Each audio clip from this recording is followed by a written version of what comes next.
Et c'est ça qui est important, c'est si on veut vraiment avoir quelque chose, si on a une vraie ambition, une vraie motivation, c'est de se donner les moyens.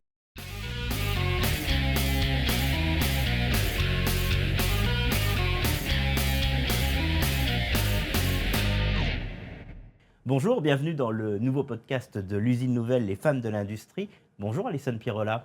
Bonjour. Vous êtes l'une des dernières lauréates du trophée des femmes de l'industrie au titre de la femme commerciale. Vous travaillez aujourd'hui comme directrice programme chez Safran Lending System. Quand vous êtes venue sur scène, vous nous avez raconté que toute petite, votre passion, c'était pas vraiment les poupées, ou alors il fallait au minimum les démonter. C'était ça votre vraie passion? Oui, oui, et même j'avais beaucoup de Lego, même du Lego technique.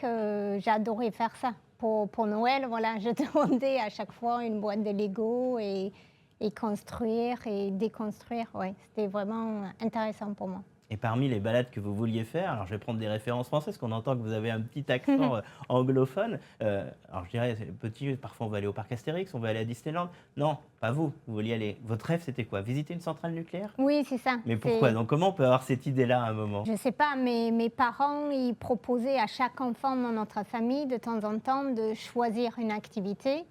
Donc c'était vraiment notre activité à nous, quand on voulait. Et moi, je ne sais pas, j'avais vu qu'il y avait une journée porte ouverte ou quelque chose comme ça. Et voilà, c'était naturel pour moi d'aller visiter ça, essayer de comprendre comment les choses fonctionnaient. Et voilà. Et comment vous êtes tourné vers l'industrie? Est-ce que c'est ça qui vous y a amené, ou vous avez fait des petits détours par des études littéraires?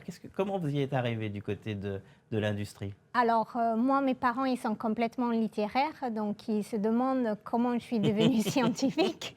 J'aimais tout à l'école, vraiment toutes les matières, mais ce qui m'intéressait le plus, c'était les sciences et les sciences appliquées, donc comprendre comment les choses fonctionnaient et comment on pourrait construire des choses. Voilà, donc c'est pour ça que je me suis dirigée vers être ingénieure à la fin. Aujourd'hui, en France, les chiffres ne donnent pas raison aux femmes qui font ce genre de filière. Il n'y en a que 25% dans les filières scientifiques. Oui. Encore aujourd'hui, seulement 25% de femmes ingénieures dans l'industrie. Est-ce que vous avez senti des freins à un moment, ou jamais, au contraire, vous avez eu, durant votre parcours, des gens qui vous ont dit « mais bien sûr, vas-y, fonce Alison ». Non, moi, j'ai jamais senti des freins. Il y a des gens qui m'ont dit, oui, vas-y, fonce.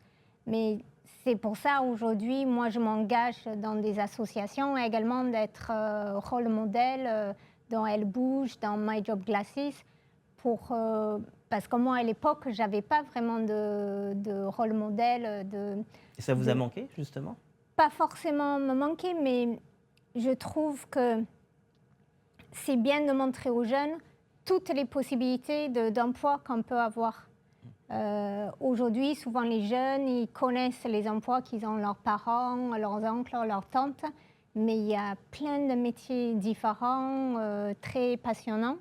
Et donc, c'est ça que je trouve intéressant, c'est d'ouvrir l'esprit des jeunes personnes. Et comment, vous dites, vous faites partie d'associations, vous avez cité notamment Elle Bouge, comment vous matérialisez votre rôle? Qu'est-ce que vous y faites concrètement pour justement avoir ce rôle modèle et puis donner envie à des jeunes filles qui là peut-être sont en train de regarder votre podcast, de se dire bah oui, bien sûr que c'est ça que j'ai envie de faire et que je vais cartonner et que je vais être meilleur que mon collègue masculin? Donc, on va dans des écoles, on va même jusqu'à dans les écoles primaires, mais principalement des collèges, pour expliquer nos métiers. Donc, on fait des petites présentations où on explique concrètement ce qu'on fait, les opportunités que ça peut amener, par exemple, voyager à l'étranger. On explique les salaires aussi. Toujours rappeler que dans l'industrie, on gagne mieux sa vie que dans les services. 30% généralement en moyenne. Oui, oui, oui, tout à fait. Oui.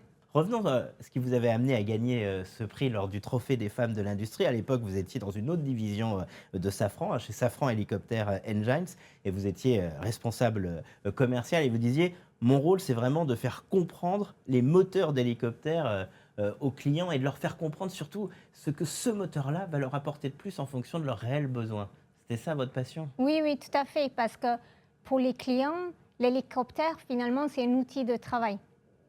C'est quelque chose qui permet d'amener une charge, d'amener des personnes d'un endroit ou un autre à accomplir une mission.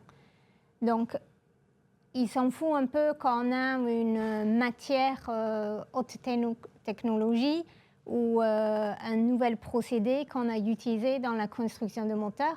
Eux, ce qu'ils veulent savoir, c'est est-ce que je peux aller plus vite? Est-ce que je peux aller plus loin?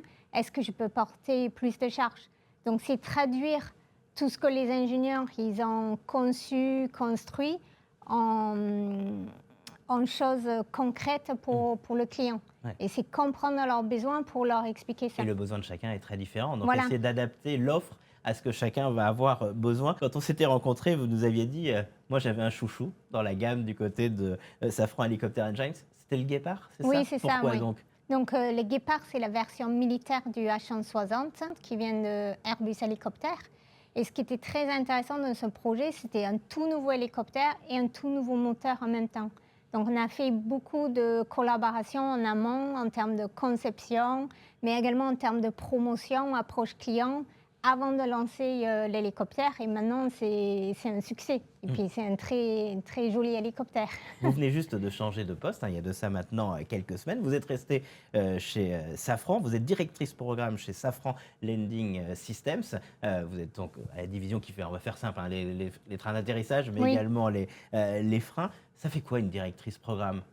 Donc, ce qui est important, c'est d'assurer la satisfaction client pour livrer à l'heure avec la bonne qualité et au bon prix, et également assurer la rentabilité pour la société.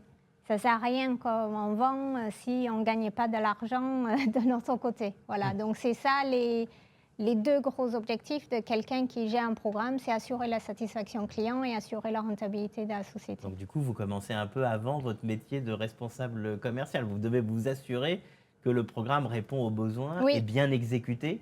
Oui. Imaginez aussi, j'imagine, les nouveaux besoins de vos clients. Oui, et puis tout à derrière, fait. animer la force de vente, c'est ça? Ça allie donc technique, innovation, très industriel et également votre force du commerce? Oui, donc on a plusieurs programmes à plusieurs stades. On peut avoir des programmes en développement. Donc très tôt dans le processus, on imagine des concepts qu'on va vendre aux clients et après les concevoir, les construire au fur et à mesure.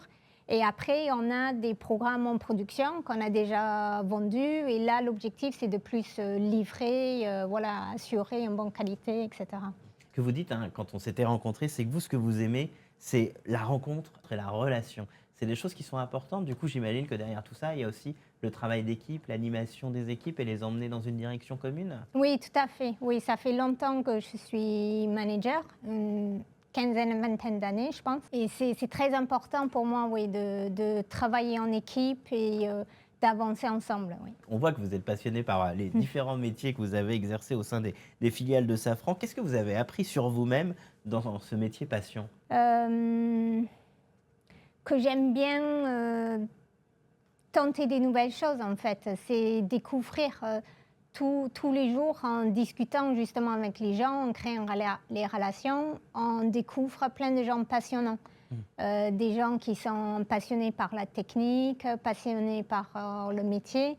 Et j'adore faire ces rencontres-là et apprendre, en fait. Moi, je suis en apprentissage permanent et ça c'est vraiment quelque chose qui est important pour moi. Alors, vous nous disiez tout à l'heure que Moi. quand vous allez dans les écoles, vous le disiez là pour Elle bouge dans votre rôle modèle, qu'est-ce que vous essayez de dire de plus important à ces jeunes filles et de leur dire, mais voilà, pourquoi ça vaut le coup de tenter l'aventure de l'industrie? Pour moi, ce que je leur donne comme message, c'est de oser, en fait, et de ne pas se mettre de barrières et de ne pas se dire que parce que c'est difficile, on ne peut pas arriver. Moi, j'étais très bonne élève à l'école. J'avais jamais eu de difficultés. Et quand je suis arrivée au niveau bac, j'avais un prof de physique où je comprenais rien. Mais je savais que j'avais besoin de physique pour rentrer dans les écoles pour faire ingénieur. Donc, avec d'autres copains de la classe qui avaient également des difficultés, on est allé chercher des cours de soir pour pouvoir avoir les notes nécessaires pour aller à l'école. Donc, je pense que c'est ça qui est important. C'est si on veut vraiment avoir quelque chose, si on a une vraie ambition, une vraie motivation, c'est de se donner les moyens. On termine ce podcast à chaque fois par qui vous inspire ou qui pour vous représente le mieux le monde industriel? C'est pas facile cette question. Non, pas Vous facile. diriez qui? Alors, moi, je dirais mon grand directeur Olivier Andriès. Personnalité de l'année 2025 Oui. de l'usine nouvelle. Tout à fait. C'est pas que du corporatisme, c'est vraiment parce qu'il est bien. Il a été PDG de Safran Helicopter Engines quand j'y étais. Maintenant, il est PDG de tout le groupe. Et ce que je trouve vraiment intéressant dans son approche, c'est comment faire grandir Safran, comment faire évoluer Safran, soit en rachetant des entités pour des technologies ou des expertises qu'on n'a pas, comment investir en France. Avec une usine de frein carbone là, que vous allez ouvrir à côté de Lyon, et Oui, en compétition à l'époque avec le Canada, le Québec plus précisément, oui, oui, et tout à les fait. États-Unis. Et c'est important également de maintenir voilà, le tissu industriel en France et en Europe. Donc c'est pour ça que je dis Olivier Andreas. Merci beaucoup, Alison. Vous illustrez à merveille que le commerce industriel, c'est avant tout une histoire de confiance entre finalement la machine et l'humain. Merci beaucoup. Merci.